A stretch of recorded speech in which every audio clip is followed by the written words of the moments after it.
अस्सलामुअलैकुम। बोल न्यूज़ के साथ मैं हूं अफशीन कुरैशी और मैं हूं गौहर। इस वक्त हेडलाइंस आपने जानी। बुलेटिन का आगाज करें और सबसे पहले आपको बताएं, इस्लामाबाद के तिजारती मरकज ब्लू एरिया में पेट्रोल पंप पर मौजूद टैंकर में आग भड़क उठी है।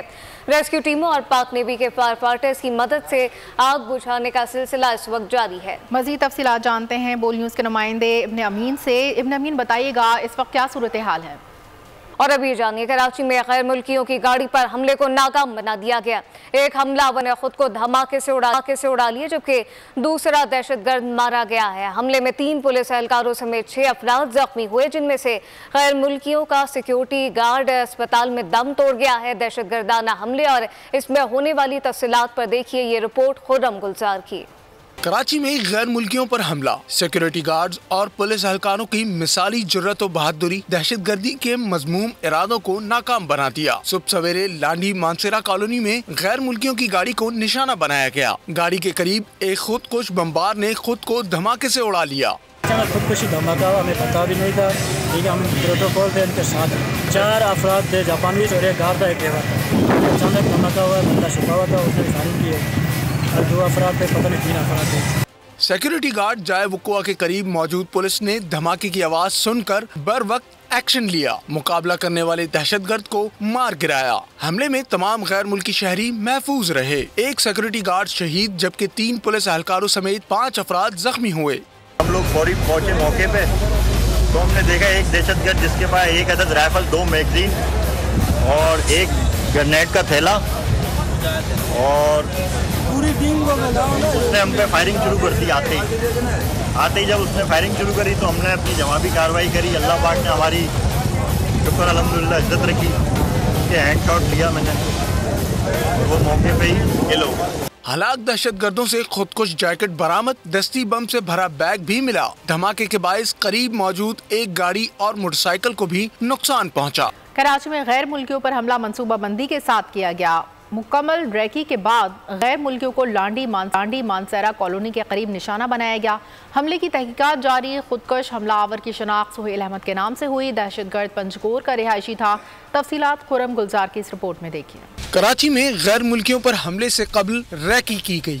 दहशतगर्दों को पता था गैर मुल्कियों की गाड़ी इसी मुकाम से गुजरेगी। 2 दहशतगर्द पहले से इंतजार कर रहे थे। एक खुदकुश हमलावर पहले ही फुटपाथ पर मौजूद था। जैसे ही गाड़ी पहुंची, दहशतगर्द ने खुद को उड़ा लिया। तहकीकाती इदारों ने सब पता लगा लिया। CTD इंचार्ज राजा उमर खत्ताब, धमाके की तहकीकात अहम पेशरफ्त सामने आ गई। खुदकुश हमलावर की सुहेल अहमद के नाम से शनाख्त कर ली गई। दहशतगर्द पंजगोर बलूचिस्तान का रिहायशी था। खुदकुश बमबार ने ओवरसीज पाकिस्तानी का शनाख्ती कार्ड बनवाया था। कार्ड में अपनी रिहाइश ओमान लिखवाई हुई थी। दहशतगर्द सुहेल अहमद ने कानून नाफिज करने वाले इदारे में मुलाजमत हासिल करने की भी तहकीकात जारी हैं। तहकीकाती हुक्काम के पंजगोर के इलाके खुदाबादान में छापे। खुदकुश हमलावर के कुछ रिश्तेदारों को हिरासत में ले लिया गया। तहकीकाती हुक्काम के मुताबिक दहशतगर्दों का ये ग्रुप मार्च में हब पहुंचा था। नूर मोहम्मद ने जान देकर गैर मुल्कियों को बचा लिया। शहीद सिक्योरिटी गार्ड सांगड़ का रिहायशी था, जबकि रोजगार के लिए कराची में मुकीम था। चंद दिन पहले इसके घर बेटे की पैदाइश हुई थी। नूर मोहम्मद 2 साल से सिक्योरिटी गार्ड की ड्यूटी कर रहे थे। मेरे भाई का नाम है नूर मोहम्मद। हम सांगड़ के रिहायशी है, तो हम इधर रोज़ी के लिए आए थे। 8-10 साल ये जो हुआ है तो बहुत दुख हुआ है इस बात का। हमारी किसी से कोई दुश्मनी नहीं है। जिसने भी किया ये सही नहीं किया। इसका एक बच्चा है, अभी हुआ है। ये ईदी पे भी घर नहीं आया था, तो उसको बुला कर ईद के बाद आप जाना। मुझे इसे इतला मिली तो मेरा एक माँ साथ इधर रहता है, तो उसने उसको सुपरवाइज़र ने इसके मोबाइल फ़ोन से ही फ़ोन किया है, तो हमें इतला मिली कि फिर मैंने बोला देखूं, मैं भी इधर कराची में सिक्योरिटी में काम करता हूं, तो इसलिए मैं जब आया मैंने देखा ये 2 मेरे रिश्तेदार है। एक नगर खान है और ये मेरा भाई है, मेरे से छोटा भाई है मेरा। वज़ीर आज़म शहबाज शरीफ और सदर मुमलिकत आसिफ अली जरदारी की कराची में खुदकुश धमाके की शदीद मजम्मत। दहशतगर्दी के मुकम्मल खात्मे तक चैन से नहीं बैठेंगे। वज़ीर आज़म पुरअज़्म सदर मुमलिकत ने पुलिस की दहशतगर्दों के खिलाफ बरवक्त कार्रवाई को सराहा। वज़ीर दाखिला मोहसिन नकवी ने गैर मुल्कियों की हिफाजत पर मामूर एहलकारों को खिराज तहसीन पेश किया। गवर्नर सिंध का भी वाक़े पर इज़हार मजम्मत। वज़ीर आला सिंध सैयद मुराद अली शाह का कहना था कि मुल्क दुश्मन को अमन ख़राब करने की इजाज़त नहीं देंगे। और अब ये जानिए फैजाबाद धरना इंक्वायरी कमीशन को शहबाज शरीफ ने क्या बयान दिया। रिपोर्ट सामने आ गई है। इंक्वायरी कमीशन ने 10 सवालात पूछे। शहबाज शरीफ ने TLP की गैर कानूनी सरगर्मियों से मुतालिक IB की रिपोर्ट से लाजमी का इजहार किया है। फैजाबाद धरना कमीशन में उस वक्त के वजीर आला पंजाब शहबाज शरीफ का कमीशन को दिया गया बयान सामने आ गया। बयान में कहा, पंजाब में अमन व अमान के मामलात पर काबीना की ज़ेली कमेटी बराए अमन तश्कील दी गई थी, जो सूबाई वजीर कानून और बाज़ दीगर अहम सूबाई वज़रा पर मुश्तमिल थी। TLP पर पाबंदी से मुतालिक इंटेलिजेंस की कोई रिपोर्ट सूबाई हुकूमत से शेयर नहीं की गई थी। उस वक्त फैजाबाद धरने का अंदाजा नहीं था। DC रावलपिंडी, कमिश्नर CPO और RPO को ज़ेली कमेटी बराए अमन व अमान से वाज़ेह हिदायत मौसूल हुई थी। अफसरान को हिदायत थी कि इस्लामाबाद इंतजामिया को हर मुमकिन ताउन फराहम करें। साबिक वज़ीर आला पंजाब का अपने बयान में कहना था, किसी तंजीम पर पाबंदी इंसदादे दहशतगर्दी एक्ट में दिए गए सख्त मयार के तहत होती है। पाबंदी वजारत दाखिला अपने मैंडेट के मुताबिक आयद कर सकती थी। ताकत के इस्तेमाल से मुल्क में अमन व अमान की सूरत हाल पैदा हो सकती है। TLP और वफाकी हुकूमत के दरमियान मुआहदे में इत्तफाक किया गया था। तय हुआ था TLP रहनुमाओं और कारकुनों के खिलाफ मुकदमात कानूनी तरीक़ा कार के बाद वापस लिए जाएंगे। कौमी असम्बली में बाजा बजाने और हंगामा आराई पर जमशेद अहमद दस्ती और मोहम्मद इकबाल खान को रुकनियत कौमी असम्बली मअतल कर दी गई। स्पीकर कौमी असम्बली अयाज सादिक ने रुकनियत मअतली की करारदाद खुद पेश की। कहा, बहुत सोचने के बाद बहुत तकलीफ दे करारदाद पास करने जा रहा हूँ। गुज़िश्ता रोज़ सदर के खिताब के दौरान जमशेद दस्ती और मोहम्मद इकबाल खान ने गंदी ज़बान इस्तेमाल की। के बाद बहुत तकलीफ दे चीज जो मैं आज करने जा रहा हूं, मगर मैं मजबूर होके जब हदें सारी पार हो गई तो तब ये मैं क्वेश्चन पुट कर रहा हूं। During the address of the president to both houses assembled together on 18th April 2024, Jamshed Ahmed Dasti and Mohammad Iqbal Khan MNAs used abusive language, approached the dais of the speaker in a threatening manner that should not have been approached, blowing whistles and trumpets which have never been blown in the parliament before, chanted objectionable slogans, displayed banners and placards, indulged in rowdy behavior like unbecoming of a parliamentarian, thereby eroded sanctity of the house in sheer violation that Jamshed Ahmed Dasti MNA and Mohammad Iqbal Khan MNA be suspended from the first service of the assembly for reminder of the session. All those in favor it may say aye. All those against it may say no. I think the ayes have it. Consequently, the motion is adopted. The members shall now forthwith withdraw their pressings of the Assembly under Rule 21 of the Rules of Procedure and Conduct of Business in the National Assembly. वजीर कानून आसिम नज़ीर तार ने कौमी assembly में कहा कि हैरत है कि कानून कौन पढ़ा रहा है। पार्लिमानी रवायत का जो हाल इन्होंने किया है सबके सामने है।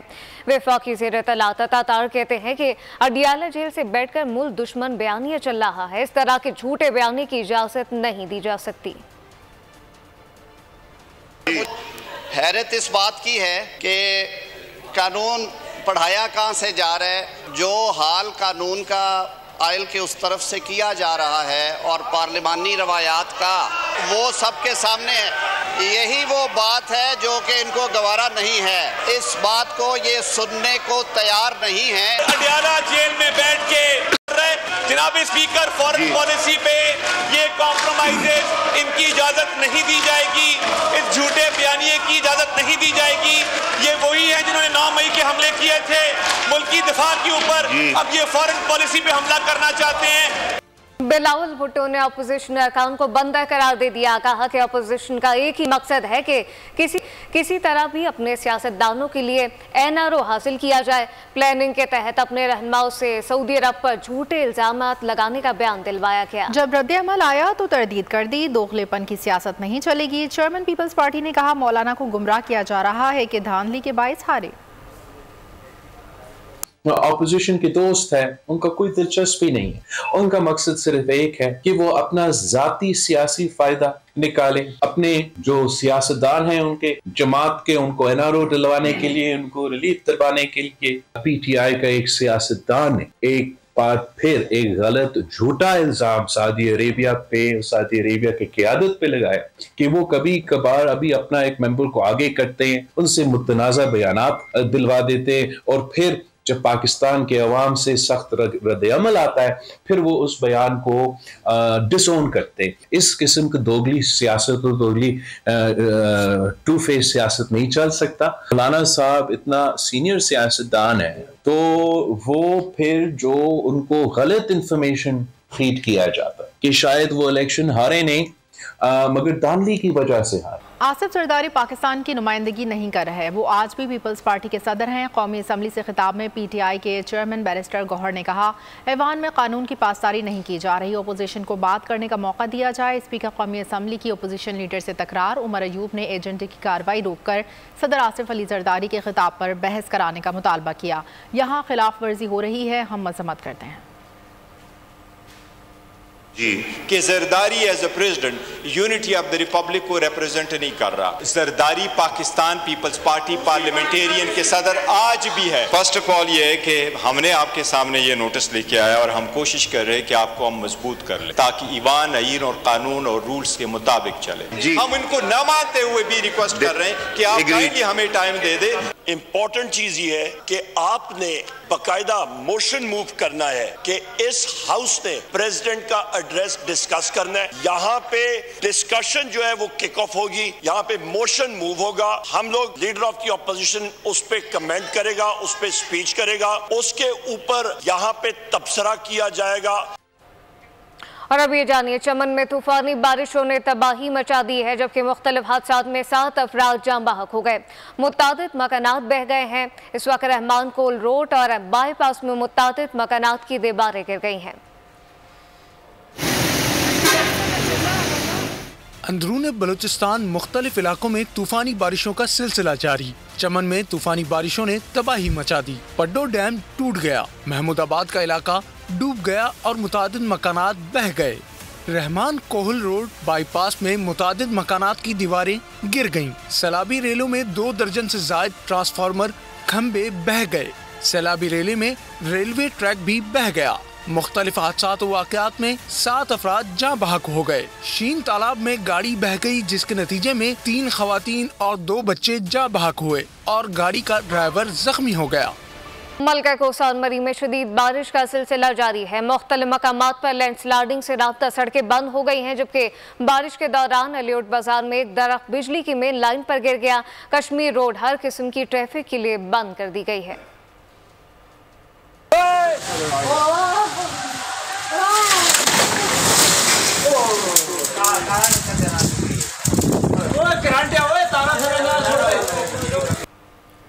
पार्लियामेंट हाउस की मस्जिद में दर्जन से जायद नमाजियों के जूते चोरी हो गए। सहाफ़ियों समेत मुलाजमीन नमाज जुमा की अदायगी के लिए पार्लियामेंट हाउस की मस्जिद गए। वापसी पर जूते गायब पाए। स्पीकर कौमी असम्बली अयाज सादिक ने सख्त नोटिस लेकर सिक्योरिटी अमले की नाकामी की तहकीकात का भी हुक्म दे दिया। जराये के मुताबिक वाक़या सिक्योरिटी एहलकारों के अदम मौजूदगी के बायस पेश आया। CCTV फुटेज से चोर का पता चलाने की कोशिश की जा रही है। कराची में इंतजामिया की नाहली ने 2 मासूम बच्चों की जान ले ली। बल्दिया रईस कोट जन्नत सिटी सोसाइटी के करीब गड्ढे में डूबकर 2 बच्चे जान बहक हो गए।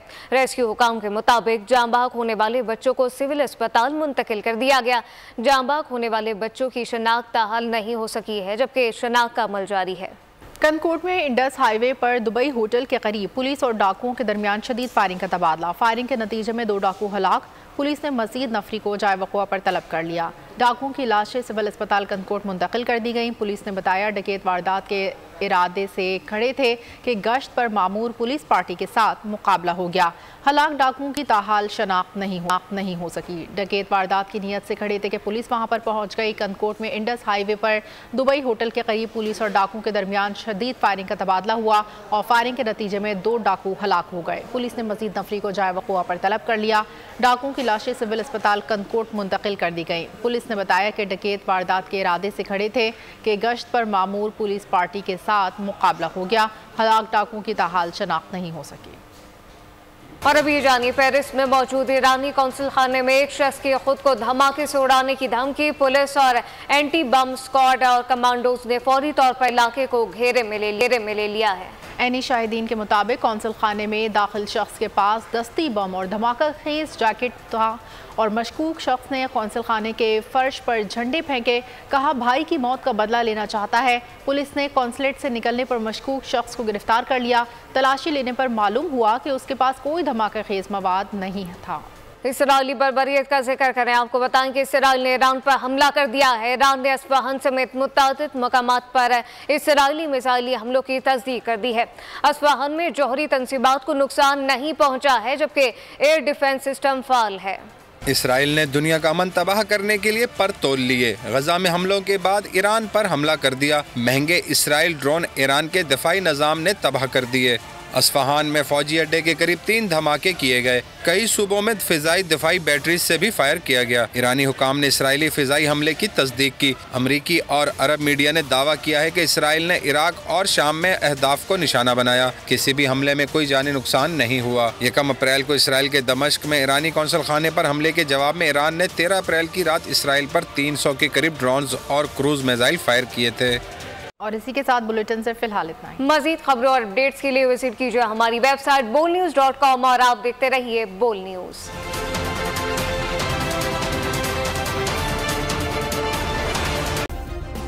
सब्सक्राइब करें और बेल दबाएं ताकि कोई खबर रह न जाए।